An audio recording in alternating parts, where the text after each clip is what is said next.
In de Pleats in Burgum, waar Tiesdioen een foldermerk organiseren door regiomarketing en toerisme Noordoost-Friesland. Ondernemers, organisaties en beleidsmakers uit de regio kwamen bij elkaar om promotiemateriaal uit te wisselen. De Joen hier daarnaast een vol programma.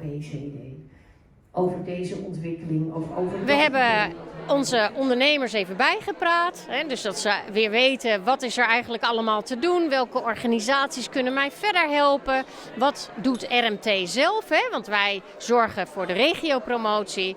En ze zijn lekker met elkaar aan het netwerken. Den Jonken hier een tal organisaties een pitch daaruit die ze voor een volle sale met ondernemers presenteren mochten. En dat wie toch wel een uitdaging. Nou, dat was voor mij in ieder geval een eerste keer. Ik heb van tevoren de tijdsdruk wel mooi kregen, maar hij was wel heel serieus nam, dus het verhaal moest erop. Je vreeg ik een beetje af van wat weet de meesten in de sale al hier al van Merk Friesland, van Visit Friesland. Dus wat is de boodschap wat je overbrengen willen?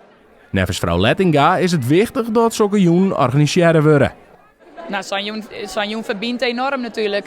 Het brengt eigenlijk alle belanghebbenden uit de hele toeristische sector bij elkaar. En dat zorgt voor verbinding. Maar dat je goed van elkaar weet wat er speelt, wat iedereen zijn rol erin is. Want ja, we hebben natuurlijk machinaal het doel om Friesland als prachtige provincie toeristische bestemming te laten. Dus ja, die verbinding en van elkaar weten wat je doet en dat elkaar zo goed mogelijk doen, dat is gewoon, daar is Sanjoen heel belangrijk voor.